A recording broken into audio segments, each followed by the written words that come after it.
Ftit qabel elezzjoni ġenerali tal-2022, il-Gvern nefaq mit-taxxi tal-poplu mal-400,000 euro f'tinda fi Pjazza Tritoni fejn taw xifmu li kollox kien jinsab imħejji l-Malta Metro bir-roto to screens li bdew jinformaw lill-poplu dwar x'kienet id-dera futuristika ta' trasport f'Malta. Dan il-proġett kien saħansitra tniżżel fil-Manifest Elettorali Malta flimkien iżda kerbu x-xhur u Net News dak iż-żmien kien staqsa lil-issa backbencher Laburista qabel Ministru ta' Trasport Aaron Farrugia fiex kienu waslu. B'dan tal-aħħar jisħaq illi kienu għaddejjin l-istudji. Wara li l-Gvern nefa' 420,000 biex wera li l-poplu x'idej għandu fuq il-metro l-istudji għadhom għaddejjin għadu bidu ġifieri. L-ispiża hija ferm ikbar, l-ispiża hija fil-istudji dettaljati illi għamlu l-Arrob hija kumpanija ta' reputazzjoni internazzjonali u tajba illi raw pajjiżna x'għandu, x'jista' jagħmel, il-proġett huwa doable, ovvjament raw ukoll kemm jiġi jiswa. Iżda din il-metro donna ma tridx tixċaqlaq minn fuq il-karta folja ħerġin il-miet ta' eluf ta' euro minn but il-poplu. Tantu hekk illi l-Prim Ministru Robert Abela laħaq qaċċat mill-kabinet lil Farrugia u qiegħed floku lil Chris Bonnet bħala Ministru ta' Traffiku. U lill-Ministru Bonnet minnu fih konna staqsejnieh dwar din il-weda elettorali. Bil-Ministru kien qalilna illi pajjiżna ma jaffordjax metro. Staqsejt lill-Ministru għall-Ekonomija Silvio Xkembri dwar il-metro u qalli biex nistaqsi lilek fiex wasalna bil-metro. Mela, il-metro hija xi ħaġa l-istess, dik hija xi ħaġa li tħabbret fil-passat, saru studji fuqha li konna sistema long term ta' kif għandna nivvjaġġaw jien naqbel magħha 100%.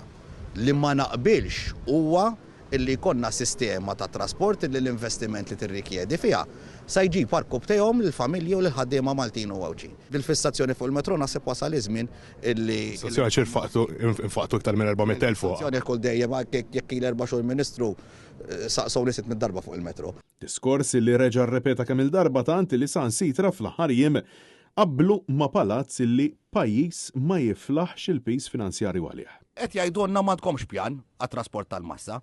Il-pjan qed jinħaddem pjan fuq trasport tal-massa ma jsirx f'5 minuti ta'. Inkun qed nitmejlu bin-nies ta' jekk ngħidulhom isma'. L-oppożizzjoni tajt li intom tmejjiltu bin-nies meta qabel l-elezzjoni qattu tagħmlu ħafna tinet u tagħmel. U issa mhux se ssir hekk jgħidu. Ħadd ma tmejl bin-nies ħanajdlek għalfejn. Għax dakinhar kienet ħarġet l-idea tal-metro li kienet idea tajba u għadha tajba ħafna. U ħadd ma ħajkonvinċini mod ieħor. Fil-fatt personalment naħseb li dik is-soluzzjoni. Nemmen li dik hija l-aqwa soluzzjoni, però jiena wkoll nixtieq ngħix ġo palazz, però l-palazz ma naffordjax. Din il-ġimgħa però fuq ix-xandir nazzjonali staġeb għax il-Gvern Laburista jiġi kritikat illi tella tinda li swit lil pajjiż madwar 400,000 euro ma seħħ xejn u b'mod surreali qal li l-proġett tal-metro mhux imwarrab. Sempliċement ma naffordjawx. Diġà hemm pjan li huwa l-pjan tal-metro li jiġi redikolat għax ma sar xejn u saret it-tinda tismagħhom dawn l-affarijiet.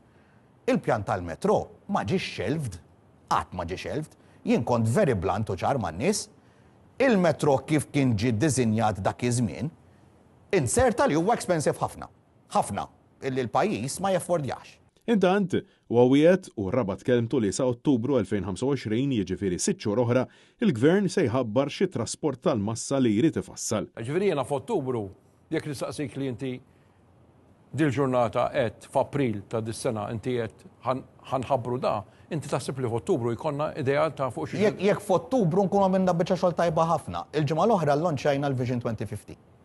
Il-Vision 2050 intrabtet illi sal-aħħar tas-sena l-Gvern ħabbar li msa jkun it-trasport tal-massa illi ħankunu qegħdin immorru għalih. Dan ifisser illi sa 6 xhur oħra jekk fi kliem Bonnet ikunu ħadmu tajjeb, il-pajjiż ikun għadu qed jistenna risposta ta' fejn irid imur il-Gvern. ċoe sa Ottubru ħankunu għadna fejn konna 4 snin ilu.